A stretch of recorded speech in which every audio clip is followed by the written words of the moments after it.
할렐루야. 삼정시 주님의 은총과 평화가 저와 여러분의 삶 가운데 충만하게 함께 하시기를 주의 이름으로 간절히 축복합니다. 오늘 성서일과 본문들을 간략히 좀 볼까요? 형제들에 의한 핍박과 환난 속에서도 하나님의 도우심을 따라 극적인 운명을 맞이했던 일독서 본문 요셉의 이야기, 부활에 관해서, 부활 생명에 관해서 종말에 우리에게 약속되어 있는 그 부활에 관한 이야기가 남겨있는 서신서 말씀, 그리고 원수 사랑에 대한 주님의 말씀에 이르기까지. 여러분, 오늘 성서일과 본문들 간의 연관성이 좀처럼 선명하게 눈에 잘 들어오질 않습니다. 무엇을 말하려고 이 네 가지 본문이 우리에게 말을 걸어오고 있을까? 그러다 보니까 응송과 서신서 말씀은 좀 건너뛰고요. 자신을 박해하던 형들을 용서하고 있었던 그 요셉과 원수를 사랑하라셨던 예수님 말씀을 조급하게 연결짓곤 우리는 그래 사랑하자 사랑하라 이렇게 결론을 빨리 맺고 싶어 합니다. 거기서 여러분 이웃사랑이라거나 원수를 사랑하라 이런 사랑에 관한 황금률은 동서고금을 물어난 가르침이기도 하죠. 하지만 여러분 사랑하라 사랑하자라고만 읽기에는 생명에 관한 말씀 성서만의 고유한 가르침으로 읽기에는 뭔가 좀 무리가 있지 않을까 싶습니다. 제가 일단 이런 질문을 먼저 단도직입적으로 드려볼게요. 대체 여러분 우리가 원수를 사랑하라고 하셨던 주님 말씀을 따른다는 것이 가능하겠습니까? 여러분 예수님 말씀이고 하나님께서 우리에게 주신 생명의 말씀이라 아멘은 다 하는데 아멘하는 우리 안에 그래 나는 정말 원수를 사랑할 수 있어. 원수를 사랑해야지 이런 마음이 드시냐는 거죠. 목사님들이 이런 설교를 하고 있고요. 우리도 이 말씀에 아멘으로 응답할 뿐만 아니라 연일 기독교란 사랑의 종교라고 말하고는 있지만 여러분 이런 고백에도 불구하고 원수는 둘째치고요. 여전히 우리는 우리 가장 가까이에 있는 이웃들조차도 조건 없이 용납하지 못하고 있는 게 사실입니다. 뿐만 아니죠. 부끄럽게도 분열, 혐오, 차별 같은 사회 곳곳에서 드러나고 있는 갈등의 문제 속에 기독교인들과 교회의 모습을 발견하는 것이 그닥 어렵지가 않습니다. 저는 오늘 복음서 말씀을 읽을 때마다 우리가 참으로 원수마저 사랑할 수 있는 사랑이 있다면 그때 세상이 얼마나 아름답게 바뀔 수 있을까 이런 상상을 좀 해봅니다. 여러분 어떻습니까? 우리 한 사람 한 사람이 정말 원수조차 사랑할 수 있다면 세상의 전쟁과 갈등과 폭력과 이런 이야기가 있겠습니까? 그런 사랑만 있다면 평화를 이루고 인류를 구원해내는 일도 요원하지 않을 것처럼 보입니다. 그러니까 사랑이란 그렇게만 된다면 세상 그 어떤 무기보다도 강력하다라고 말할 수도 있겠죠. 사랑이란 것은요, 본래 모든 관심이 나에게로부터 너에게로 옮겨가는 겁니다. 그러니까 나는 굶어도 너는 굶지 말고 너는 먹어라. 나는 방해도 너는 살아내라 하는 마음이 사랑의 본 모습이 아닐까 싶습니다. 하지만 문제가 있습니다. 우리는 너에게보다는 나에게 더 치우쳐 있는 존재라는 거죠. 더욱이 제 마음에 드는 사람이 아니라 원수 같은 이들을 사랑하라고 하는 것은 우리의 본성을 완전히 거스르는 겁니다. 물론 자기에게 집중하고 자기를 중심적으로 사는 것 이것이요. 스스로의 삶을 소중히 여기고 긍정적이고 역동적으로 살아갈 수 있는 동력이 될 때도 있습니다. 그러나 여러분 우리는 다 알고 있죠. 대부분의 경우에 자기 자신에게만 천착하는 삶, 자기만 바라보는 삶은 언제나 그리고 결국은 이기적으로 뒤틀린 삶, 그리고 타자를 향해서 내 밖에 있는 이들을 향해서 폭력을 저지르는 폭력으로 이어질 뿐이라는 것 우리 다 알고 있습니다. 여러분 고대 시대로부터 내려오는 내가 이것을 갖게 되면 상대는 가질 수 없지만 상대가 갖게 되면 나는 굶게 된다.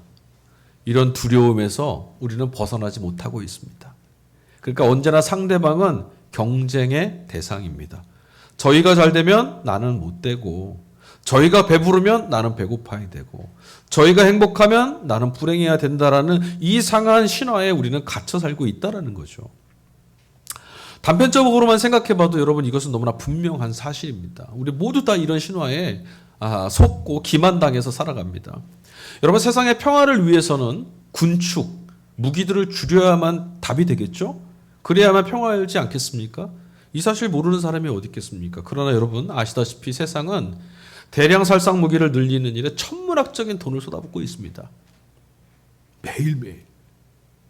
해마다 온실 효과로 인해서 극심한 자연재해를 우리가 경험하고 있습니다. 한 번도 경험하지 못한 자연재해가 우리를 찾아오고 우리 그때마다 깜짝깜짝 놀랍니다.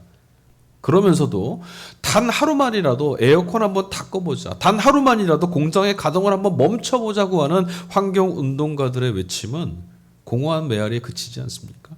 왜 그럴까요? 우리만 그럴 수 없다라고 하는 이기심과 막연한 두려움이 만나서 공존해야만 하는 우리들의 이 지구별의 평화를 가로막는 거죠. 그런 우리가 원수를 사랑하라니요. 결론부터 다시 말씀드리자면 우리는 진정한 의미의 사랑을 할 수가 없습니다. 목사님, 부모가 자식을 사랑하는, 아내가 남편을 사랑하는 헌신적인 그런 사랑들도 있지 않습니까? 물으신다고 해도 제 답변은 동일합니다. 왜냐하면 이처럼 숭고해 보이는 사랑조차도 나를 둘러싸고 있는 것에 이기적으로 국한될 뿐 우리는 늘 한편으로 기울어져 있기 때문입니다. 사도 요한은 사랑을 어떻게 정의하냐면 하나님의 고유한, 하나님만이 하실 수 있는 온전한 통치의 방식입니다. 이렇게 말합니다. 그래서 사랑은 바로 하나님이시고 하나님의 사랑이시다라고까지 말하죠. 그러니까 사랑은 하나님 안에서만 발견된다라는 거예요.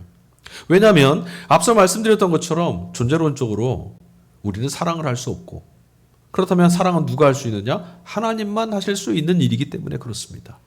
자, 이 시선에서 우리 오늘 성서일과 본문을 좀 같이 보자는 거죠. 자신을 해코지했던 형들을 용서했던 요셉, 원수를 사랑하였던 예수님 말씀, 부활에 관한 사도 바울의 이야기 한번 살펴보겠습니다. 우리는 17살에 애굽의 종으로 팔려갔다가 30, 30에 애굽의 총리가 됐던 요셉 이야기를 알고 있습니다. 그런데 그 이야기를 읽을 때마다 요셉에 대한 이야기를 읽을 때마다 우리는 어떻게 그가 파란만장했던 그 온갖 역경을 극복하고 인생 승리의 이야기를 저 정점까지 오르는 성공한 인생의 이야기를 쓸 수 있게 되었을까? 여기가 궁금하죠. 그리고 그 비법을 알고 싶은 마음뿐입니다. 그러나 여러분 성서 기자의 관심은 전혀 다른 곳에 있습니다. 성서 기자가 말하고 싶은 건 그저 요셉을 지금까지 살려주신 그리고 그를 통해서 그의 가문뿐만 아니라 애굽 그리고 그 주변의 모든 민족들을 살려내신 보이지 않는 하나님의 통치, 하나님의 손길, 하나님의 역사 이걸 설명하고 싶었을 뿐입니다. 재미난 게 있어요, 여러분. 오늘 요셉의 이야기에는요. 하나님이 등장하시지 않아요. 성서에 등장하는 여타의 인물들과 달리 요셉은요. 미디안 상인에 의해서 팔려갈 때도 그렇고요. 보디발 집에 종살이할 때도 그렇고요. 억울한 누명을 뒤집어 쓰고 감옥에 갇혔을 때도 그렇고 술 맡은 관원장의 무심함 때문에 감옥에서 잊혀져 갈 때조차도 하나님으로부터 직접적인 말씀이나 계획에 대해서 전해 들은 바가 없습니다. 다시 한번 읽어보십시오.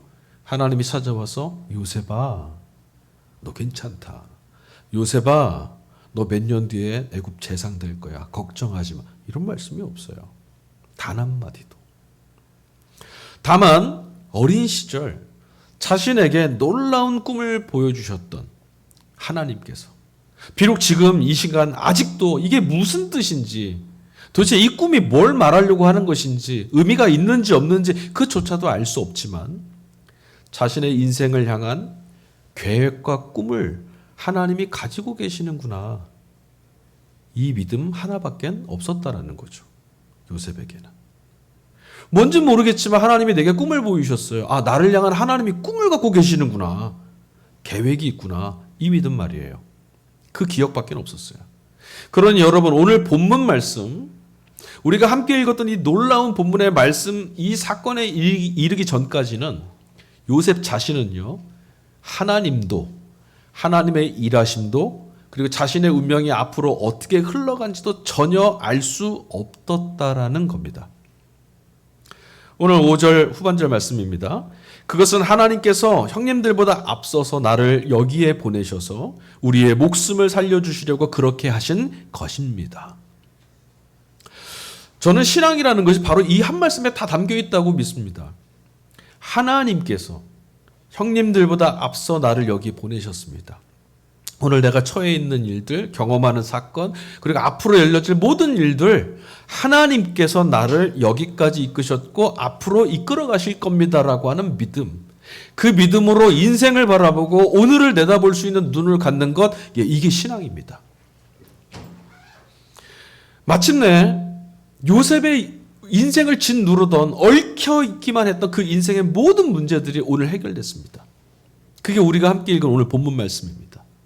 우리는 요셉의 입에서 터져나왔던 그의 고백을 통해서 하나님께서 선한 손길로 완전한 계획과 통치로 요셉의 인생 전체를, 그 삶 전체를 붙들고 이끌고 계셨다는 것을 최종적으로 확인했습니다. 자, 그러면 그렇지. 하나님이 그렇게 아무것도 안 하실 리가 없지. 그럼 그렇지. 하나님 역시 믿을만 하지. 우리 이렇게 말할 수는 있지만, 다시 한번 질문해 보겠습니다.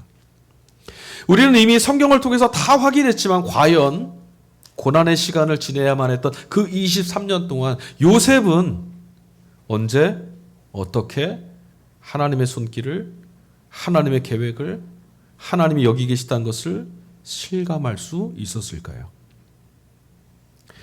우리는 굽이굽이 생명의 위기에 내몰렸던 요셉 이야기를 읽으면서 그때마다 요셉이 허허롭게 웃으면서 넉넉하게 지나칠 수 있었을 것이다라고 속단합니다. 왜냐하면 윗물이니까요. 영웅이니까요. 믿음의 사람이니까요. 그걸 가능하게 했던 능력, 산을 옮길 만한 믿음, 찬란한 내일 하나님의 계획을 내다볼 수 있는 신통력, 이런 것들이 그에게는 있지 않았을까 우리 그렇게 생각하곤 합니다. 여러분 그렇게 생각하시나요? 요셉은 참 훌륭해. 요셉 참 대단해.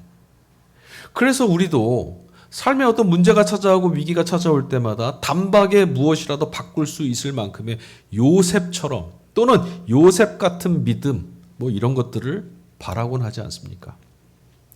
정말 요셉에게 그런 게 있었을까요?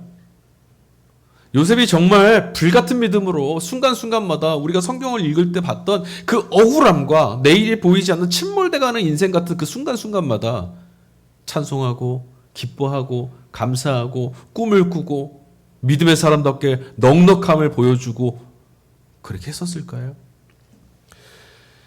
저는 여러분들이 우리 모두가 요셉은 우리와 믿음의 수준이 다르다 이런 식으로 성경 말씀을 읽지 않으셨으면 좋겠습니다. 그렇게 읽게 되면요 성경은 더 이상 우리와는 아무런 관계가 없는 죽은 글이 되고 맙니다.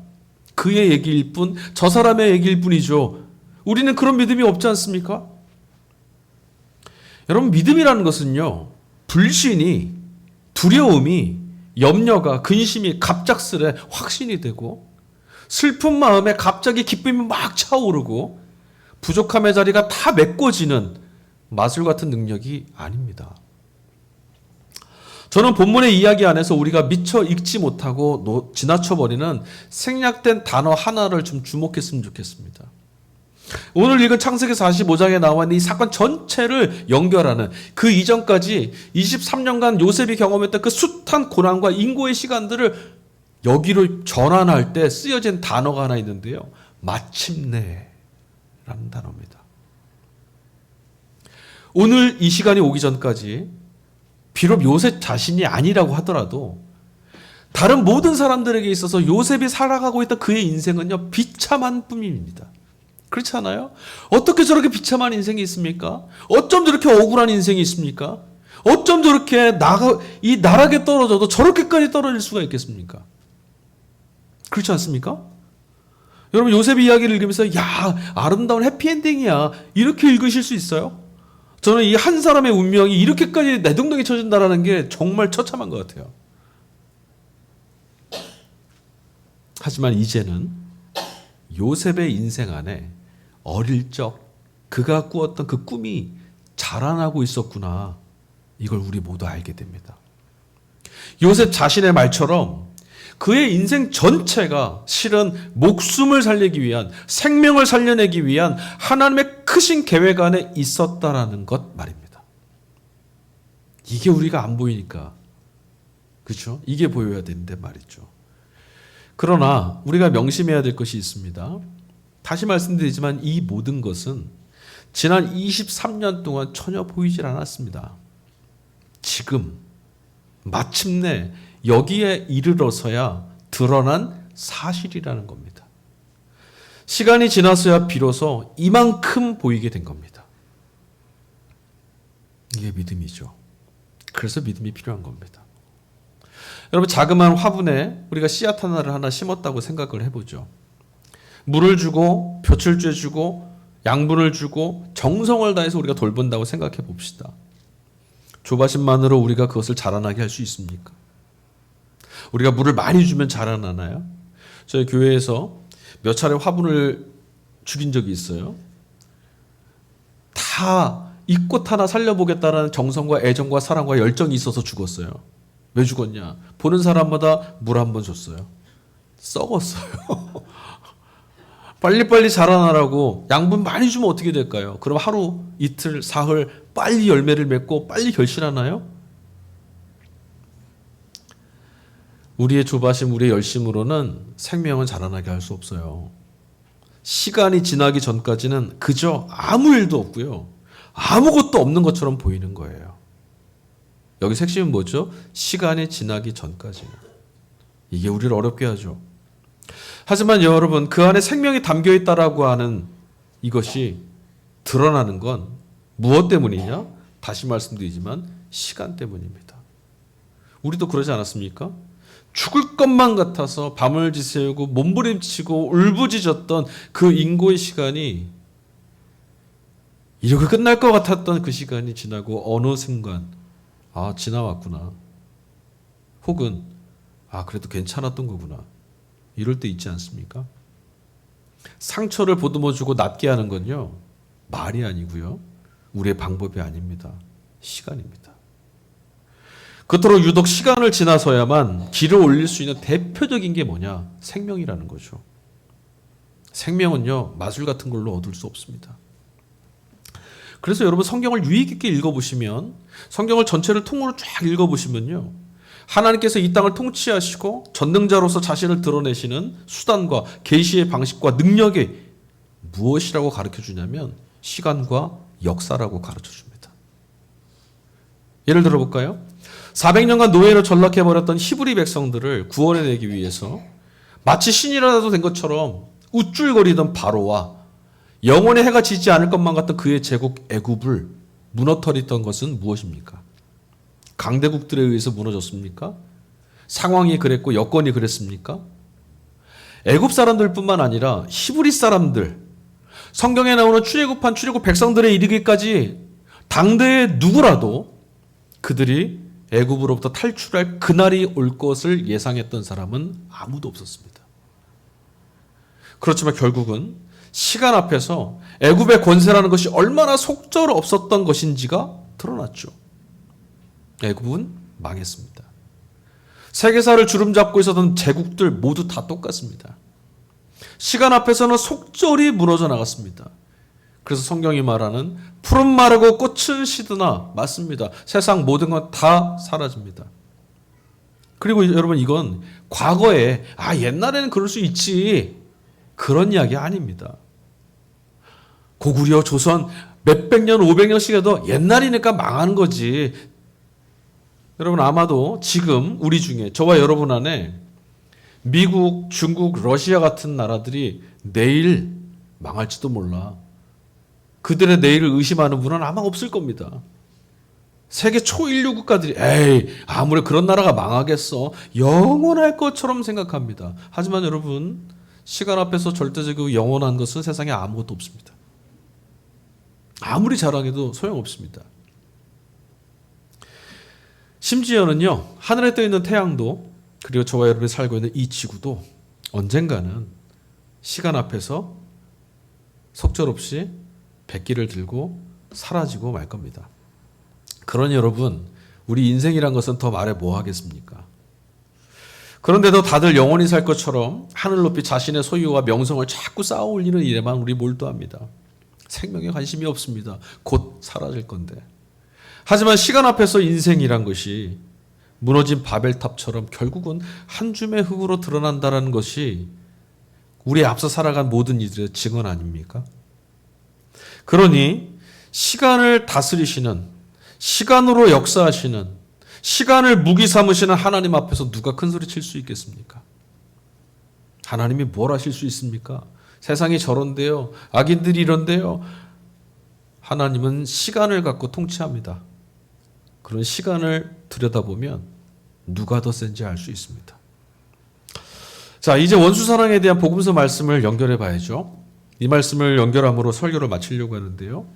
설교 첫머리에 제가 말씀드렸다시피 원수사랑이라는 것은 우리에게 불가능한 거죠. 인정하십시오. 못합니다. 네. 세상에다가 이런 말씀 있고 우리가 이런 말씀 읽으니까 우리는 원수 사랑합니다. 그 폼 잡으시면 곤란합니다. 다 압니다. 그러니 우리는 먼저 어떻게 보다는 대체 원수가 누군지 좀 궁금해 봤으면 좋겠습니다. 주님께서 원수를 사랑하라 할 때 그 원수는 누굽니까? 여러분, 우리에게 원수는 누구죠? 저 이북 뒤에 있는 빨갱이들입니까? 우리에게 원수란 누굽니까? 세계의 평화를 위협하는 어둠의 세력들입니까? 아니면 인생을 파멸로 몰아간다고 하는 사탄과 마귀입니까?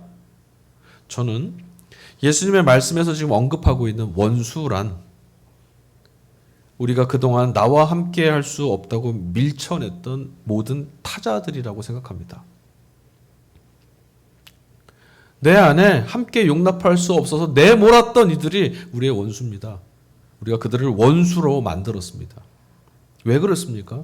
우리는 그동안 사회 안에서 앞서도 말씀드렸지만 나와 다른 사람들이란 늘 내 일상과 평화를 위협하고 불편하게 만들고 거스르게 하는 비교와 경쟁의 대상으로만 여기고 그렇게 배워왔기 때문이죠. 저희보단 잘 살아야 돼. 몇 등은 해야 되지 않겠어? 늘 경쟁 상대로만 생각해왔지. 함께 더불어 살아가는 이웃, 사랑해야 될 대상으로 평화를 이루라고 함께 만들어진 공동체라고 생각해 본 적이 단 한 번도 없습니다. 인류의 역사가 늘 그래왔습니다. 그래서 인간은 악합니다. 오늘도 그렇고요. 앞으로도 달라지지 않을 것 같습니다. 그러나 여러분, 절망할 수는 없죠. 왜냐하면 문제는 시간에 달려 있으니까요. 어떤 시간입니까? 더디 가는 것 같아도 결국은 온 땅을 구원하시고자 하는 하나님의 뜻은 이루어질 테니까요. 그날, 그때, 그날이 오면 하나님께서는 당신 안에서 우리 모두를 마침내 하나로 만들어 주실 겁니다. 원수는 사라지고 모두가 사랑하는 이가 될 겁니다.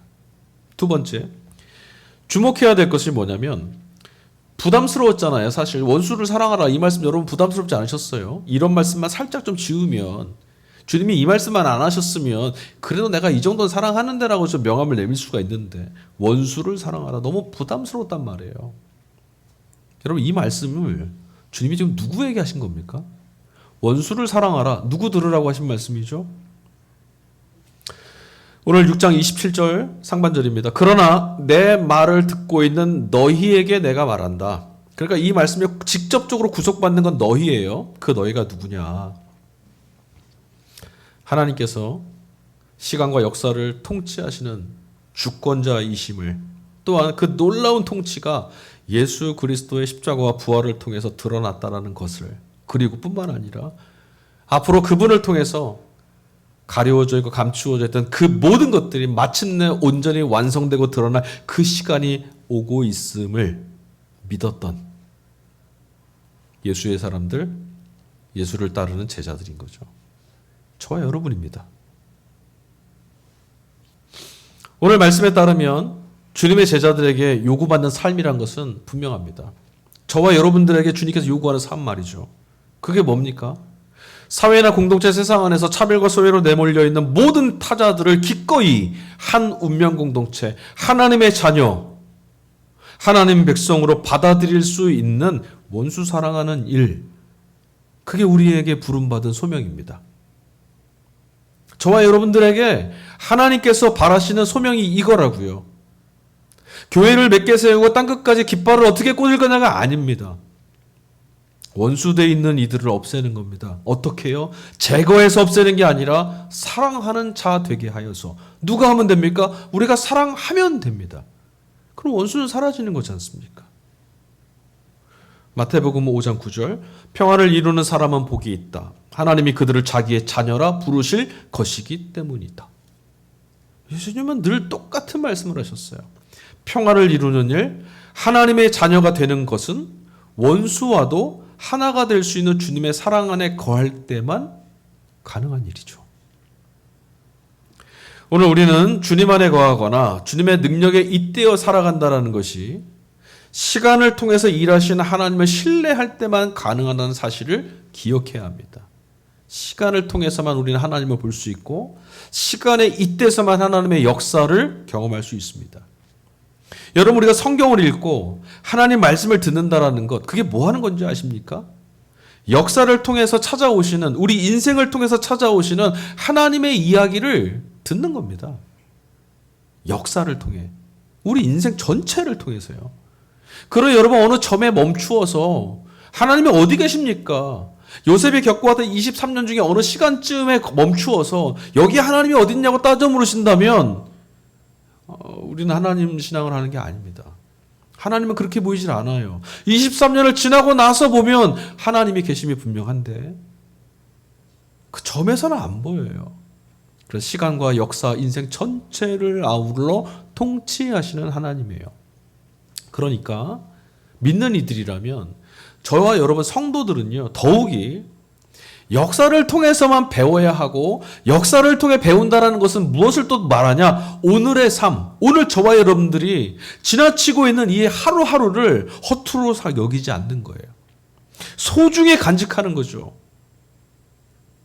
23년의 삶이 모여서 마침내잖아요. 오늘의 삶에 하나님 안 계신 게 아니라니까요. 함께 계시지만 보이지 않고, 그래서 몸부림쳐왔던, 믿음을 씨름했던 그 시간들이 모여 인생 전체 렌즈를 통해 돌아보는 날 우리 고백하게 돼요. 하나님의 나와 함께 계셨다.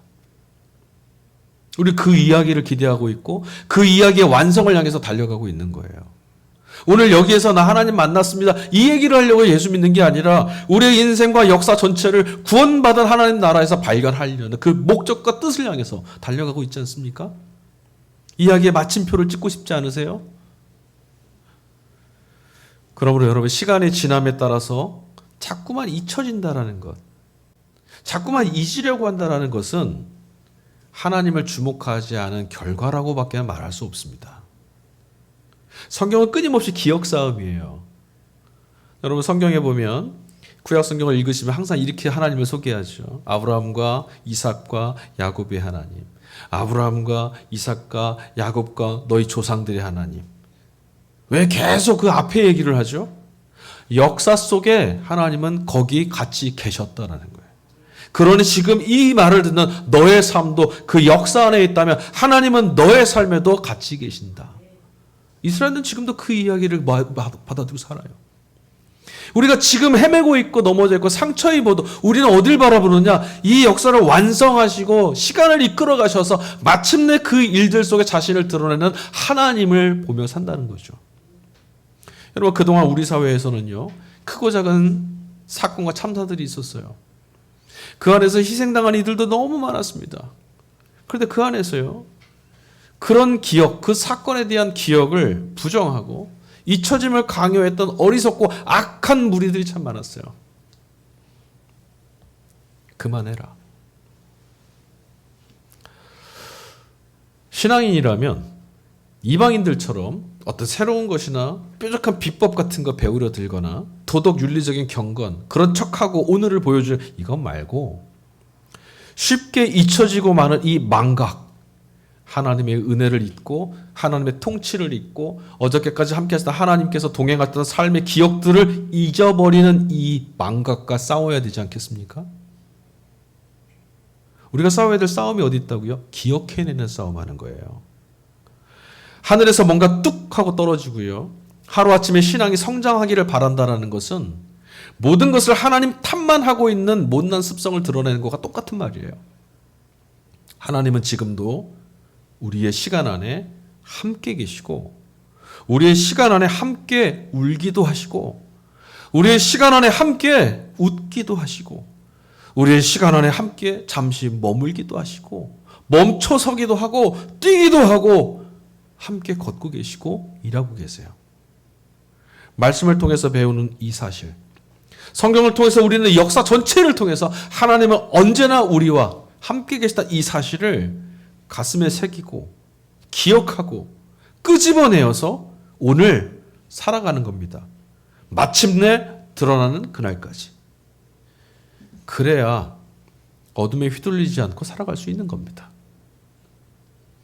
세상 없이 오늘 뭔가가 있어서 대단한 믿음이 있어, 이런 분들 세상 없는 것 같아도요, 시간이 지나면 다 자빠집니다.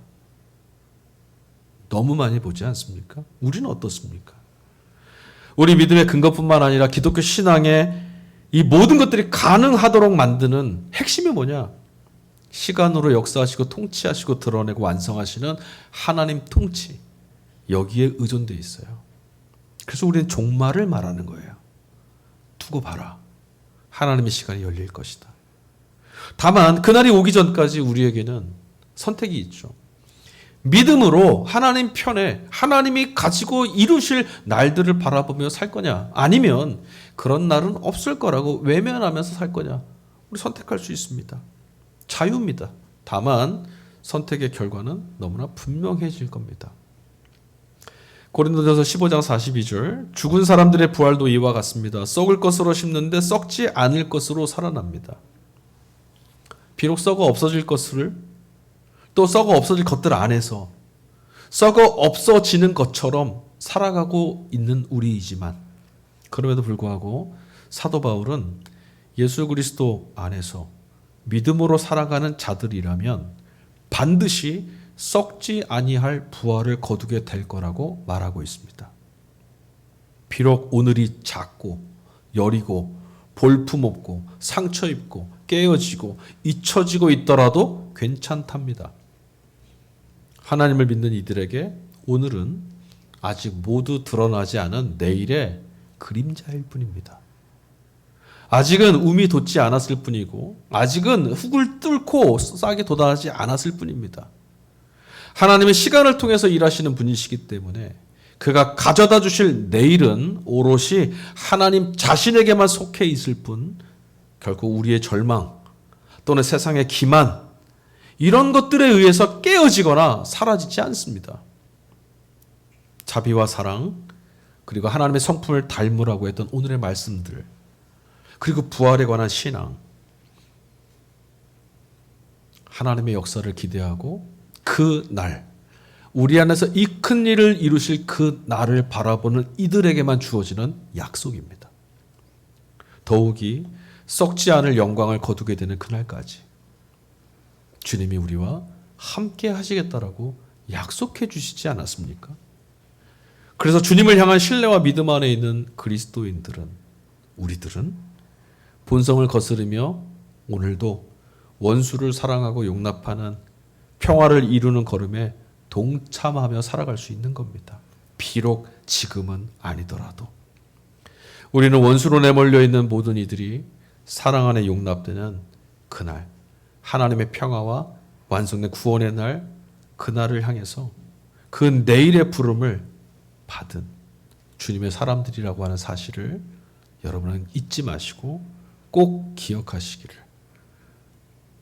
무슨 일을 하셨냐가 아니라 내 인생 전체에 시간과 역사와 인생 안에서 하나님은 역사하시고 일하시고 마침내 내게 당신을 드러내 보여주실 것이라는 그 믿음 갖고 오늘도 어둠을 뚫고 빛처럼 살아가는 저와 여러분이 될 수 있기를 주님의 이름으로 간절히 축원합니다.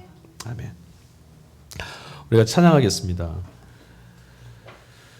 오늘 바울도 오늘 말씀에 그런 이야기를 했죠. 심는 것. 네, 신앙생활은 심는 겁니다. 자본이, 물질이, 돈이 지배하는 세상은요, 이것 넣으면 이거 당장, 이런 그림을 보여주죠. 인생은 그런 거 없습니다. 우리는 오늘 이만큼까지 숱한 시간의 걸음을 살아와서 오늘 여기 있습니다. 내일이요, 하나님이 가져다 줄 내일이요, 우리 또 살아갈 겁니다. 하나님이 그 걸음 가운데 우리 넘어지지 말라고, 그 걸음 가운데 침몰당하지 않게 하시겠다고 함께 계신다고 약속해 주지 않았습니까? 하루하루 믿음의 씨앗을 뿌리고 있구나. 내가 하루하루, 내 뿌리는 하루하루의 시간 속에 하나님이 역사하셔서 인생 전체의 이야기를 완성시키실 거구나. 이 믿음을 갖고 살아가는 우리가 되기를, 우리 교회가 되기를 바라는 마음 갖고 이 찬양 함께 고백하도록 하겠습니다.